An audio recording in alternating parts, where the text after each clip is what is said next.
Assalamualaikum warahmatullahi taala wabarakatuh. A'udzu billahi minasyaitonir rajim. Bismillahirrahmanirrahim. Alhamdulillahi rabbil alamin wa bihi nasta'in wal 'aqibatu lil muttaqin wa la 'udwana illa 'alal zalimin. Allahumma shalli wa sallim ala sayyidina Muhammadin miftahil babi rahmatillah. Adada ma fi 'ilmillah salatan wa salaman daimain bidawami mulkillah wa ala alihi wa sahbihi wa man walah. Subhanaka la ilma lana illa ma 'allamtana innaka antal alimul hakim. Nawaitu at-ta'allum wa at-ta'lim wa at-tadhakkura wa at-tadhkir wa an-naf'a wal intifa' wal ifadata wal istifadah wal hath 'ala at-tamassuki bi kitabillahi wa sunnati rasulih sallallahu alaihi wa alihi wa sahbihi wa sallam wad du'a ila al-huda wad dalalata 'ala al-khair ibtigha' wajhillahi wa qurbihi wa thawabihi subhanahu wa ta'ala. Rabbi zidna 'ilma, Allah maftah 'alaina futuhal 'arifin warzuqna fahman nabiyyin, amma ba'du. Amin. Alhamdulillah. Segala puji bagi Allah Subhanahu wa taala yang memberikan peluang dan ruang kepada kita pada malam yang penuh dengan kemuliaan, malam Jumaat yang di mana Allah Subhanahu wa taala berjanji akan memberikan anugerah-anugerah kepada hamba-hamba mereka yang bertukus lumus beribadah pada malam tersebut. Kata Nabi sallallahu alaihi wasallam, "Inna lillahi fi ayyami dahrikum nafahat fata'arradu lahu la'allahu an yusibakum nafhatun minha." Kata Nabi SAW, bagi Allah Ta'ala ini ada hari-hari tertentu yang di mana Allah Ta'ala akan memberikan nafahat kepada hamba-hambanya. Fata'arradu lahu, kata Nabi SAW, carilah hari tersebut, la'allahu an yusibakum nafhatun minha. Kok-koklah kita boleh mendapat anugerah tersebut. Maka disebab itulah kata Nabi SAW, akthirus salata alayya laylatal gharra wa yawmal azhar. Suatu perintah daripada Allah Ta'ala yang menyuruh kepada orang-orang yang beriman untuk berselawat kepada Nabi SAW secara umum. Tidak ada waktu yang khusus, tetapi Nabi SAW mengkhususkan hari-hari tertentu kerana di situ ada anugerah yang banyak Allah Ta'ala nak beri.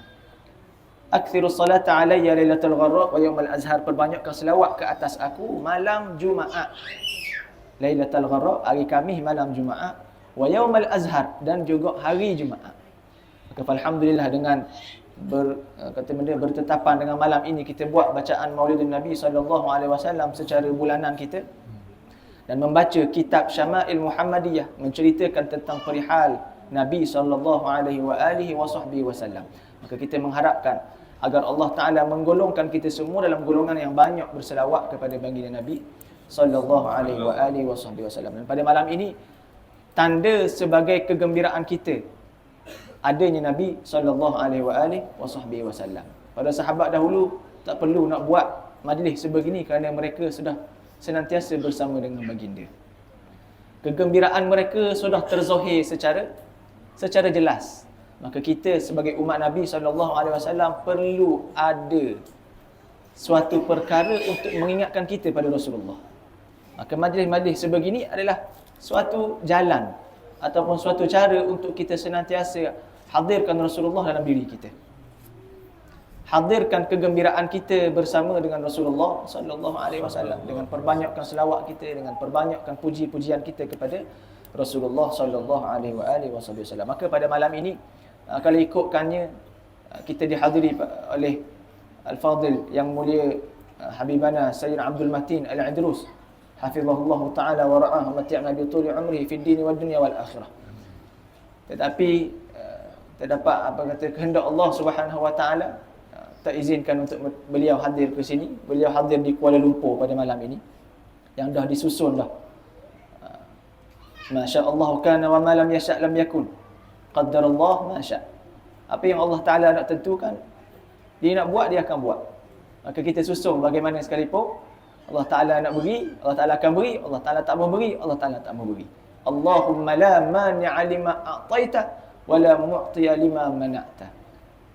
Tak ada seorang boleh memberi apa yang Allah Ta'ala nak halang.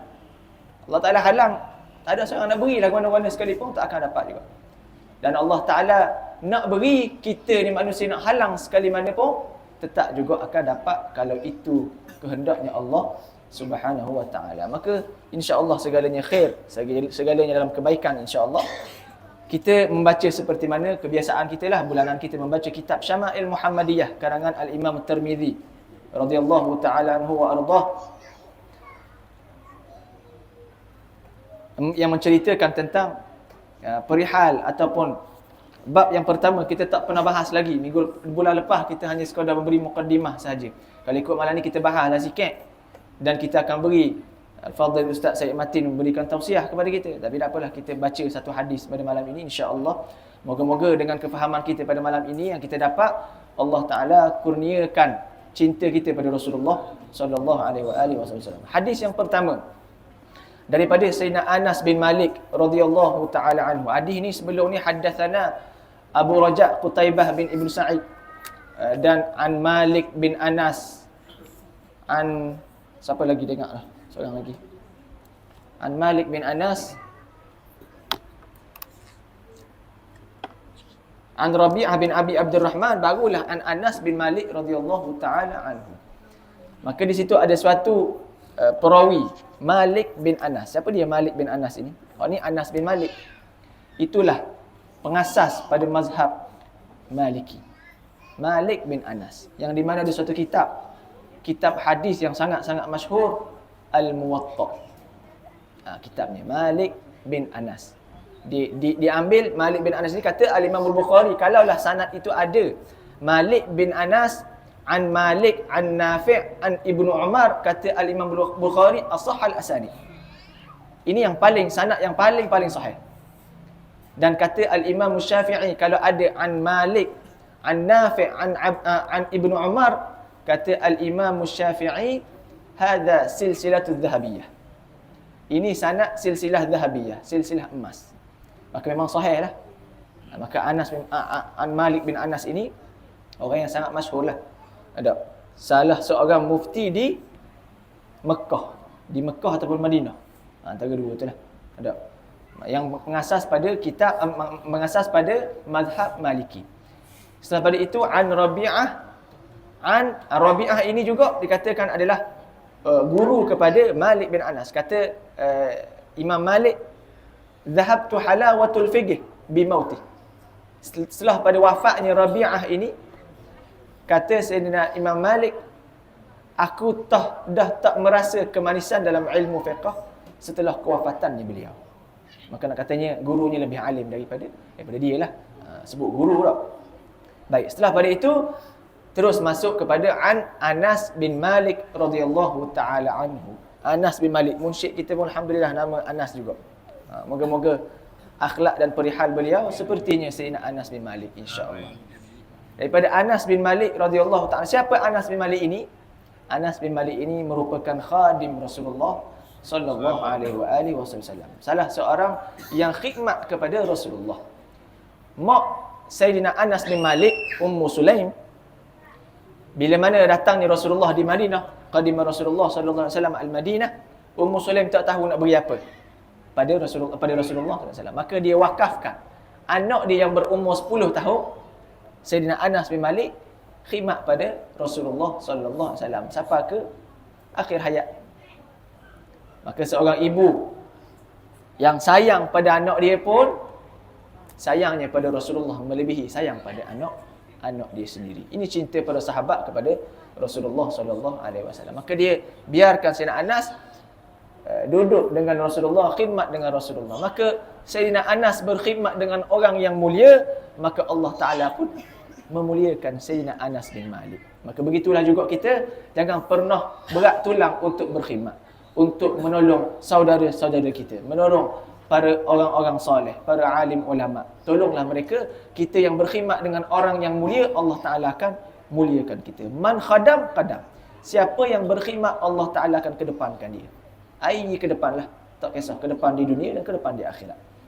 Allah Ta'ala akan jaga mereka. Maka Sayyidina Anas bin Malik ini khidmat dengan Rasulullah. Kata Sayyidina Anas bin Malik, sepanjang aku berada dengan Rasulullah, aku tak pernah dengar pun perkataan-perkataan yang kesat keluar daripada baginda Nabi SAW.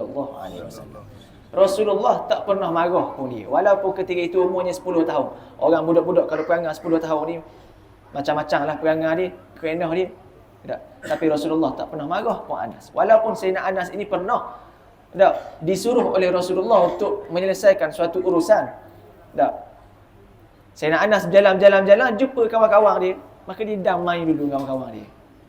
Sibuk main main-main kawan dia ingat dah nak menyelesaikan urusan yang Rasulullah suruh. Makin lama sangatnya Rasulullah cari Sayyidina Anas, jumpa Sayyidina Anas tengah duk main dengan budak-budak. Jumpa Sayyidina Anas, budak. Rasulullah pergi peluk dia kat belakang.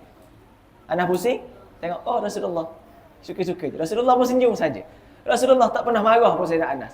Rasulullah kata dia, Anas, selesai ada lagi urusan aku. Tak selesai lagi. Gilah selesaikan dulu. Mungkin kalau kita lah, ada budak 10 tahun, kita suruh pun macam-macam pun, budak tak buat, mungkin kita adalah sedikit tangan kita akan naik atas kepala dia ke, dahi dia ke. Kita lah. Maka ini akhlaknya Rasulullah sallallahu alaihi wasallam yang nak kita contohi. Tak pernah marah. Marah pada sesuatu perkara yang layak untuk dimarah. Backing, Rasulullah ada backing dia. Sehingga kan kata sahabat, kalau Rasulullah marah, keluar orang-orang dahi ni. Maka Rasulullah pun pernah marah. Tapi marah pada tempatnya lah. Sebab itu tidak berlaku zalim Rasulullah ini. Rasulullah meletakkan sesuatu pada tempat dia. Marah pada tempat dia. Gembira pada tempat dia. Senyum pada tempat dia. Sallallahu alaihi wasallam. Sayyidina Anas bin Malik juga didoakan oleh Rasulullah sallallahu alaihi wasallam, Allahumma akthir malahu wa waladahu wa baraka rizqahu. Rasulullah sallallahu alaihi wasallam mendoakan kepada Sayyidina Anas, ya Allah, banyakkan harta dia, banyakkan anak-anak dia, dan berkatilah rezeki dia. Maka Sayyidina Anas bin Malik ini memang orang yang banyak bitih, dan orang yang sebelum dia meninggal, dalam riwayat mengatakan Sayyidina Anas bin Malik mempunyai anak sebanyak, anak dan cucu kalau tak silap, sebanyak 125. Ramainya anak dan cucu Sayyidina Anas bin Malik. Anak ke cucu ada dua tu. Dan diberkati rezeki dia ada kebun kurma. Dan kebun kurma kebiasaannya akan tumbuh setahun sekali. Tapi kebun Sayyidina Anas akan berbuah 2 kali setahun. Biasa setahun sekali je. Tapi berkat doa Nabi SAW, maka kebun Sayyidina Anas bin Malik ini berbuah 2 kali setahun. Ini berkat dia. Baik. Maka hadis yang pertama ini, kana Rasulullah sallallahu alaihi wasallam laisa bitawilil ba'in. Kitab Syama'il ini nak menceritakan tentang fizikal Rasulullah. Babun ma ja'a fi khalqi Rasulillah sallallahu alaihi wasallam. Bab yang menceritakan tentang fizikal, bentuk tubuh badan Rasulullah sallallahu alaihi wasallam. Kana Rasulullah laisa bitawilil ba'in wala bil qasir. Kata di sini, hadis di sini menceritakan bahawa Rasulullah sallallahu alaihi wasallam tidaklah terlalu tinggi. Tidak terlalu tinggi wala bil qasir, dan tidak terlalu rendah. Ini ulama membahaskan secara tagribiyah, bukan secara tahdidiyah. Ada had tertentu Rasulullah ni tinggi dia ni 185, tak ada. Secara tagribiyah yang di mana Rasulullah tidak terlalu tinggi, tidak terlalu rendah. Jadi bagaimana kita nak beri membezakan, nak nampak Rasulullah ni bagaimana? Maka kata riwayat, para sahabat mengatakan bahawa Rasulullah kalau duduk dengan orang-orang yang tinggi, Rasulullah paling menyerlah nampak. Dengan orang-orang tinggi belaka ni, contoh 185 belaka, Rasulullah paling nampak sekali, paling jelas nampak. Tapi bila mana Rasulullah duduk dengan orang-orang yang rendah, pun Rasulullah akan menyelah, tapi tak menyelah ketinggian dia. Kita duduk dengan orang, bila orang dengan orang ramai tinggi belaka, kita duduk dengan orang tinggi, kita paling tinggi. Kalau kita duduk dengan orang rendah, kita nampak kita ni macam ke tiang keranjang tu lah. Tak, orang lain rendah belaka, tapi Rasulullah tak. Ini mukjizat ni Rasulullah sallallahu alaihi wasallam, bila duduk dengan orang rendah pun nampak Rasulullah, tapi tak ternampak dia paling tinggi. Duduk dalam ramai-ramai nampak dia nampak sekali. Paling jelas nampak sallallahu alaihi wasallam. Wala laisa bitawilil ba'in wala bil qasir. Tak terlalu tinggi Rasulullah dan tak terlalu rendah. Bagaimana keadaan ni? Begitu. Kalau duduk dengan orang ramai, Rasulullah akan nampak paling tinggi. Bila duduk dengan orang yang rendah pula, pun Rasulullah nampak juga dia, tapi tak nampak dia macam tinggi sangat. Itu dia. Baik. Wala bil abyadil amhaq wala bil adam.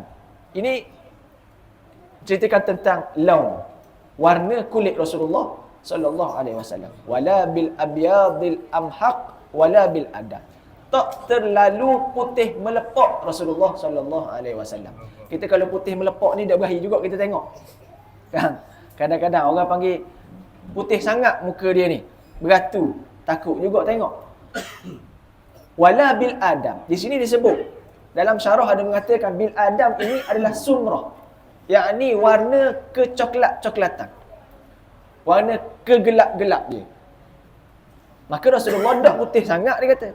Tapi tak pula Rasulullah ini macam gesawar matang. Tak. Ada yang mengatakan dalam riwayat ada sebut Rasulullah sallallahu alaihi wasallam putih dia ila sumrah. Maka ada nampak macam percanggahan kan? Ada. Nampak orang kata putih Rasulullah ni sehingga ke coklat-coklatan, sawar matang pula. Sumrah di situ memberi makna humrah, kemerah-merahan. Rasulullah mukanya, wajahnya putih dan putih itu putih kemerah-merahan. Ini dari segi orang Arab, kalaulah ada orang puang putih kemerah-merahan ni adalah orang paling lawa. Orang paling comel, tak kisah lelaki ke puang. Kalau putih kemerah-merahan, tak kisah lelaki ke puang, ini adalah kulit yang paling comel. Tapi di sisi orang puang, dia putih ke kuning-kuningan. Maka Allah Subhanahu Wa Taala nak mencipta salah seorang makhluk yang lebih mulia daripada syurga dan seisinya, Allah Ta'ala gabungkan dua-dua. Capur belaka. Ada belaka Rasulullah ni. Sekejap nampak kadang-kadang wajah dia putih ke kuning-kuningan, kadang nampak wajah putih ke merah-merahan. Tetapi secara asah, secara jumhur kata wajah kulit Rasulullah sallallahu alaihi wasallam putih ke merah-merahan. Begitu juga kita diriwayatkan dalam wajahnya ataupun kulitnya Sayyidatina Aisyah radhiyallahu taala anha dipanggil Aisyah Humairah. Sah? Sebab apa? Sebab wajahnya putih kemerah-merahan. Wajah berseri, pipi kemerahan. Tak? Betul tak lagu tu? Wajah berseri, pipi kemerah, engkau digelar Aisyah Humairah. Itu maksud dia. Maka orang yang berkulit putih kemerah-merahan adalah orang yang kulitnya sangat cantik. Ini wajahnya Rasulullah sallallahu alaihi wasallam. Dan Rasulullah lah orang yang paling, kalau kita penuh hari ni tengok Allah comelnya dia. Orang muka putih ada peluk merah-merah. Rasulullah lebih lagi pada itu. Kenapa?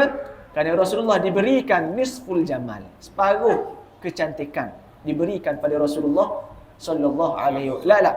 Separuh diberikan kepada Nabi Yusuf. Dan Rasulullah diberikan seluruh kejamalan kepada Rasulullah sallallahu alaihi wasallam. Nabi Yusuf, itu kita dengar mereka yang pergi maulid di Terengganu baru ni, Habib Muhammad Ibnu Munsib Al-Habsyi radhiyallahu taala anhu memberitahu kepada kita perihal cerita jamalnya Sayyidina Yusuf. Nabi Yusuf orang yang paling handsome ketika itu, paling smart sekali. Sehingga kan Imra'atul Aziz dirakamkan di dalam Al-Quran surah Yusuf, Imra'atul Aziz nak goda Nabi Yusuf ni. Walaupun Nabi Yusuf seorang hamba saja ketika itu.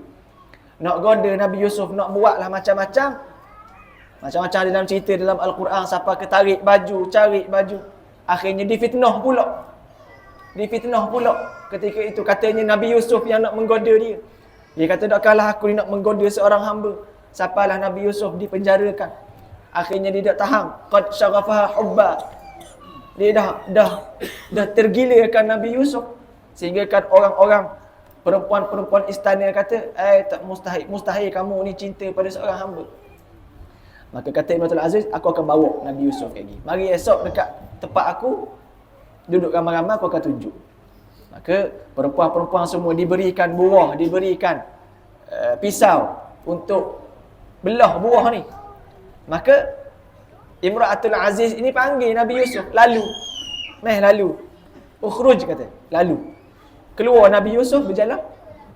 Perempuan-perempuan tadi terpegun melihat jamalnya Nabi Yusuf alaihi salatu wassalam. Sehingga kan terpegunnya perempuan-perempuan sini, tak sedar dah dia tak belah apa buah tu, dia belah diri tangan dia. Wa qatta'na aydiyahunna. Dia belah tangan, tak sedar dah ni. Tak rasa pun sakit tangan. Terpegun melihat wajahnya Nabi Yusuf alaihi salatu wassalam. Siapa akan dikatakan dia? Ma hadha basharan. In hadha illa malakun karim. Wala malakun azim. Illa malakun karim. Tak. Maka dia kata, ini bukan manusia ni. Ini malaikat ni, dia kata. Ini malaikat ni. Semak sangat ni. Maka sampai satu tahap terpotong tangan-tangan mereka. Ini kita kata orang yang terlalu handsome ataupun terlalu comel, bahaya kadang-kadang boleh menjadi fitnah. Sebab ini dah dizahirkan. Nabi Yusuf sendiri pun difitnah. Sebab itu kalau kita belajar dalam kitab fiqh, babul i'tikaf. Bab i'tikaf dalam masjid, hukumnya asal sunat. Wajib kalau bila i'tikaf ni wajib bila nazar. Nazar nak i'tikaf maka wajib. Hukum asal dia sunat. Mandub dan digalakkan untuk kita beriktikaf 10 malam terakhir di bulan Ramadan. Makruh pun bila seorang perempuan keluar iktikaf di masjid dengan izin suami dia. Izin suami ni, suami beri. Dengan izin suami dia, ma'a amnil fitnah, dan juga aman daripada fitnah. Tak ada kena fitnah ni. Tapi dia zatul hay'ah. Tapi dia ni lawa. Ada kecantikan pada dia, hukum makruh dulu. Iktikaf dalam masjid. Walaupun aman dari fitnah ni, aman dari fitnah. Tapi dia ni orang lawa. Orang lawa pun jadi makruh di iktikaf dalam masjid. Apatah lagi kalau dia keluar tanpa izin suami, tu cerita lain lah. Ma'akhub dengan fitnahnya memang confirm fitnah dah. Maka hukumnya haram lah. Haram tapi dia kalau di iktikaf juga sah. Haram ma'asihah. Haram tak sah bila kalau perempuan yang keluar tanpa izin suami, patut iktikaf dalam keadaan dia haid. Kalau haid maka tak sah dia punya iktikaf dia. Itu nak kampanye kecantikan tadi.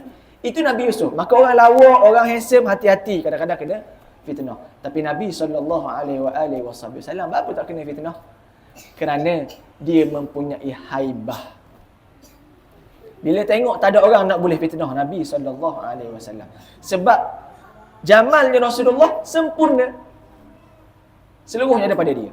Sebab itu disebut dalam kitab Syama'il Muhammadiyah, dalam karangan Syekh Yusuf An-Nabhani, dia sebut Nabi SAW man ra'ahu badihatan habah wa man khalatahu ma'rifatan ahabbah. Sekali mana kita pandang Rasulullah SAW, nampak gahnya Rasulullah. Gerun nak tengok Rasulullah. Wa man khalatahu ma'rifatan ahabbah. Kalau dah bergabung, dah bercampur dengan Rasulullah SAW, timbul kasih sayang pada Rasulullah SAW.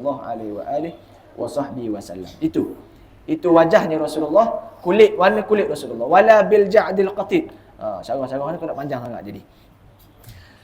Wala bil ja'dil qatid dan wala bis sabti. Dan Rasulullah SAW ini rambutnya pula. Rambutnya Rasulullah tidak terlalu kerinting. Tak akan panggil Terengganu panggil dak keriting weh. Dak keriting sangat rambut Rasulullah. Wala bis sabti, dan dak pula luruh. Macam geelang sangsit. Dan so gitu. Kalau tarik tu tanpa ada sekatan. Kan?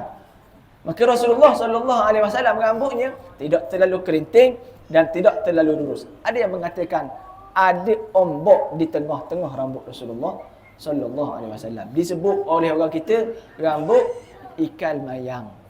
Itu rambut Rasulullah SAW. Walaupun kalau kita ada tengok orang, kau kenapa dia rambut ikan mayang, apa tak semak pun dia. Lain. Jangan bandingkan orang tu. Walaupun rambut ikan mayang pun tak nampak semak pun kata. Rasulullah rambut dia memang semak. Kita ni tak nampak, tak pernah pandang Rasulullah. Bila baca cerita-cerita gini, kadang-kadang kita tengok, betul juga. Kadang-kadang nampak orang rambut luruh ni tak semak sangat juga. Ketewen sangat. Biasa nak makan pula, nampak Maggi. Jadi katanya nampak, betul rambut Rasulullah ni dia macam gelombang-gelombang. Semak. Tak serabut, selalu letak. Benda sikat Rasulullah dalam ni. Tak. Beki janggut Rasulullah, beki rambut Rasulullah. Ini sifatnya Rasulullah SAW. Baik. Ba'athahu Allah Ta'ala ala ra'si 40 sanah. Dan Allah Subhanahu Wa Ta'ala mengutuskan Rasulullah menjadi utusan ala ra'si 40 sanah. Ketika mana Rasulullah berumur 40 tahun. Bila siapa umur 40 tahun, ketika itulah di gua mana? Gua Hira. Di Gua Hira Rasulullah tengah duduk bersuluh. Akhirnya datang malaikat Jibril menurunkan wahyu, peluk Rasulullah. Rasulullah takutnya Iqra, kata malaikat Jibril, kata Nabi SAW, ma ana biqari, aku tak reti nak baca. Iqra, sekali lagi, ma ana biqari, aku tak reti baca. Iqra, ma ana biqari, kata. Debar Nabi ni tu kalau ketar dia berpeluh. Maka malaikat Jibril pun turun ayat Iqra bismi rabbikal ladzi khalaq hingga ke ayat yang kelima. Maka Rasulullah ketika itu tak pandai baca dan Rasulullah tak pandai menulis. Ini dipanggil Rasulullah apa? Ummi. Maka kalau orang kata, apa Rasulullah tak pandai apa boleh jadi nabi, dia kata. Kita kalau tak pandai orang kata, awak ummi, awak lain, kata. Awak manusia kita ni umminya Rasulullah mukjizat. Umminya Rasulullah kemuliaan. Tak tahu baca Rasulullah, tak tahu menulis Rasulullah, itu kemuliaan. Sebab dia, kalaulah Rasulullah pandai baca, Rasulullah pandai menulis, apa yang wahyu diturunkan, orang akan petikai. Oh, ini Rasulullah boleh buat syair ni. Dan dia pandai menulis, dia pandai baca. Tapi ni, dia terkenal sebagai ummi. Orang tak pandai baca, orang tak pandai menulis, tiba-tiba turun ayat yang orang agak sedih terpegun. Allah, ayat ni aku sendiri tak nak buat. Syair tak nak buat. Sebab apa? Turun daripada Allah Ta'ala. Wahyu daripada Allah Ta'ala. Maka umminya Rasulullah kemuliaan. Umminya kita tak jadi mulia. Kita tak pandai baca, tak pandai menulis. Sepak dia orang kita ni. Tak pandai menulis, tak pandai baca. Maka kalau kita orang tak pandai baca, itu bukan kemuliaan bagi kita. Kemusnahan bagi kita. Maka kita kena belajar. Kena belajar baca, kena belajar menulis. Maka itu sifat Nabi SAW. Diutuskan pada umur yang ke-40. Baru turun syariat. Baru turun syariat kepada Rasulullah SAW untuk menyampaikan dakwah dia. Fa aqama bi Makkah 10 sinin wa bil Madinati 10 sinin. Rasulullah hidup berapa tahun? 63 tahun Rasulullah. Sebab apa dia khabar sini Rasulullah lepas pada umur 40 berdakwah 10 tahun di Mekah, 10 tahun di Madinah. Bermakna baru umur 60 tahun, mana 3 tahun lagi. Ke riwayat baca belajar. Kalau baca-baca gini kan pening kepala. Oh, Rasulullah umur 60 dia punya. Kemai mana 63 orang kata. Ada. Maka Rasulullah sebenarnya di Mekah adalah 13 tahun. 3 tahun itu Rasulullah berdakwah secara sir, secara rahsia. 10 tahun lagi Rasulullah berdakwah secara zahir lah. Lepas pada tu, hak zahir tu ketika mana Sayyidina Hamzah, Sayyidina Umar masuk Islam. Main kiri kanan Sayyidina Hamzah, Sayyidina Umar, siapa dia berani? Mari kita sembahyang ke depan Kaabah.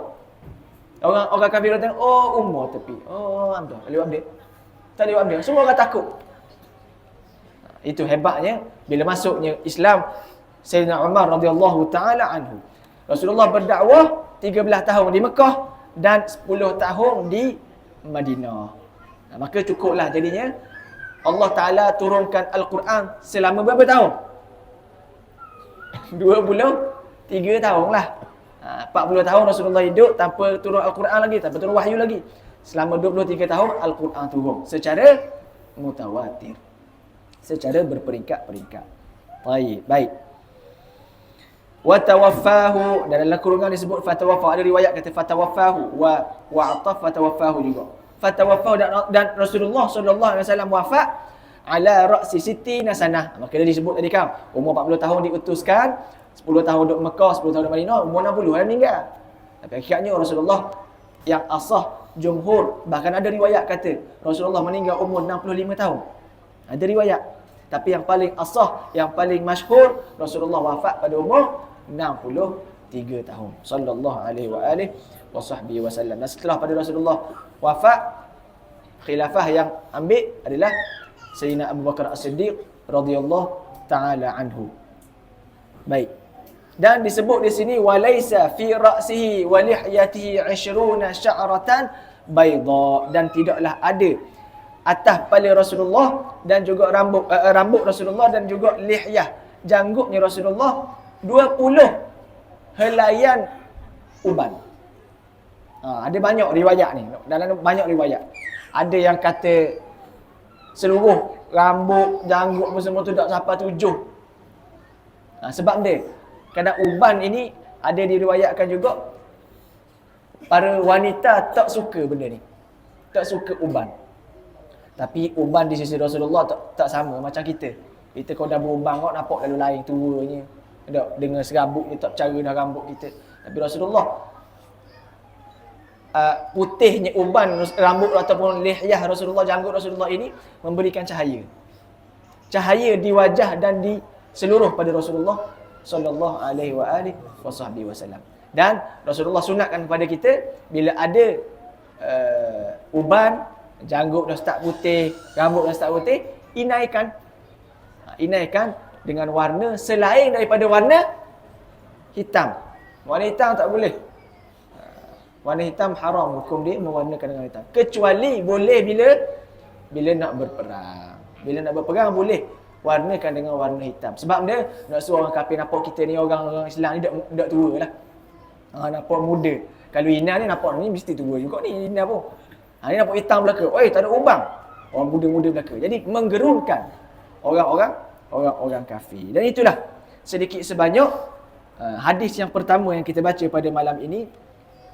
Apa yang disebut oleh Al-Imam At-Tirmizi, bagaimana ciptaannya Rasulullah sallallahu alaihi wasallam, bentuk tubuh Rasulullah, sehingga kan kehebatan, kecantikan Rasulullah ini.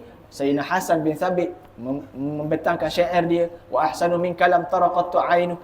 Maka hari ni kalau kita tengok ada orang yang lawa ni, handsome ni, lebih kurang gini ke Rasulullah, tak, Rasulullah lebih lagi.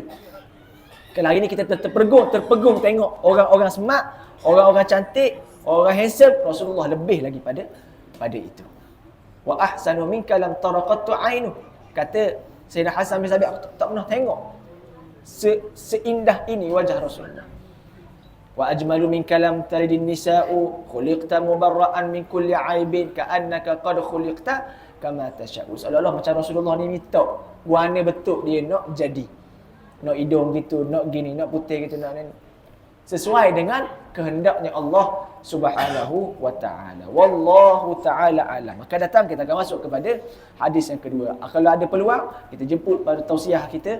Untuk berikan tausiah, kita akan syarah sedikit saja. Ini terpaksalah kita panjangkan sikit sebab tak ada tausiahnya. Maka kita sebenarnya maulid ni kita nak buat bacaan dan juga tausiah kalau boleh, insya-Allah. Kalau tak ada pentausiahnya, kita akan baca saja seperti beginilah.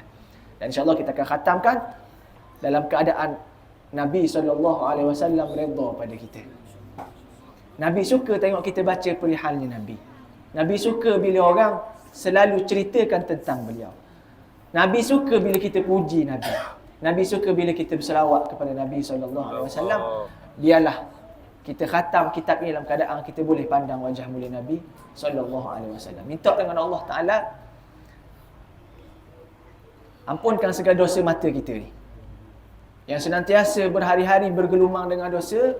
Bagaimana Allah Ta'ala nak izinkan mata kita untuk memandang wajah mulia kalau kita sendiri tak memuliakan mata kita? Maka kita minta dengan Allah Ta'ala, ya Allah, berikanlah kami kekuatan, berikanlah kami keizinan untuk menghindarkan mata-mata kami ini daripada maksiat. Hindarkan mata-mata kami dari melihat perkara-perkara yang Kau haramkan. Muliakan mata kami boleh memandang wajah mulia Nabi SAW. Maka Allah Ta'ala kumpulkan kita pada malam ini. Moga-moga istiqamah kepada kita. Allah Ta'ala berikan kekuatan kepada kita untuk mari sama sebulan sekali je kita lewat sembahyang syak ni. Tak lewat sangat pun. Biasa kalau kita majlis-majlis habis pukul 11. Ni pun sekejap je kita. Sembahyang isyak habis, makan boleh balik ke dah. Sekejap sangat kita hadir dalam majlis ilmu. Nak duduk, nak dengar cerita tentang Rasulullah. Sekejap sangat je. Tapi biarlah sekejap ini memberikan makna kepada kita. Memberikan impak kepada hati kita ini untuk subur sayang pada Rasulullah sallallahu alaihi wasallam. Saya bawakan kepada sahabat-sahabat kita, mari majlis-majlis ilmu, mari dengar tentang Rasulullah. Supaya orang kenal Rasulullah siapa. Bukan orang kenal artis, bukan orang kenal pemain bola, kenal siapa Rasulullah. Anak-anak hari ini kenalkan pada mereka siapa Rasulullah sallallahu alaihi wasallam. Biar hari ini seluruh pelusuk, seluruh rumah, seluruh tempat orang kenal tentang Rasulullah. Orang tahu siapa Muhammad sallallahu alaihi wasallam. Moga-moga dengan malam ini dan keberkatan kita baca Maulid Nabi sallallahu alaihi wasallam, Allah Taala angkat segala musibah, Allah Taala angkat segala bala bencana dalam hati kita. Allah Taala sihatkan mana-mana saudara-saudara kita yang dalam kesakitan. Allah Taala berikan kemenangan kepada saudara kita di Palestin. Minta ampun oleh Allah Ta'ala berkemungkinan apa yang berlaku di sana sebab dosa kita. Minta dengan Allah Ta'ala ampunkan dosa-dosa kami pada malam ini. Allah Ta'ala keluarkan kami dalam majlis ini dalam keadaan kami dapat manfaat, kami dapat kenal Nabi SAW, dan Allah Ta'ala ampunkan seluruh dosa-dosa kami, seluruh dosa ahli keluarga kami, saudara-saudara kami, ibu ayah kami, tok nenek kami, mereka-mereka yang tak hadir, kita hadirkan mereka. Istahdiruhum, kita hadirkan sahabat-sahabat kita yang tak hadir. Mungkin pada saat ini mereka dalam kelalaian, ya Allah angkidni, ya Allah nabbihi, berikanlah peringatan pada mereka. Allah Ta'ala berikan kita berada dalam majlis yang penuh dengan kemuliaan, berikan juga sahabat-sahabat kita yang sedang kedalaian duduk juga dalam kebaikan. Allahumma hdi qaumi fa innahum la ya'lamun. Ya Allah, berikanlah hidayah kepada kaum-kaum aku yang mereka sedang lalai kerana mereka tak tahu. Berikan hidayah pada mereka. Moga-moga Allah Ta'ala berikan kemuliaan pada kita pada malam ini. Wallahu Ta'ala alam. Apa yang baik itu daripada Allah Ta'ala, apa yang kurang datang daripada diri saya sendiri. Wassallallahu ala sayyidina Muhammad wa ala alihi wa sahbihi wasallam. Alhamdulillahirabbil alamin. Sebelum kita tutup dengan majlis dengan doa, kita dengar sedikit nazam Tokku. Nazam yang dikarang oleh Tokku Paluh sendiri. Tokku Tuan Besar, Tokku Tuan Besar, ayah kepada Tokku Paluh, dan dimasyhurkan oleh Tokku Paluh, insya-Allah. Biasanya saya Abdul Mati yang akan baca, Ustaz Abdul Mati yang akan baca, tapi malam ni dia tak ada, dapat kita ambil berkat insya-Allah.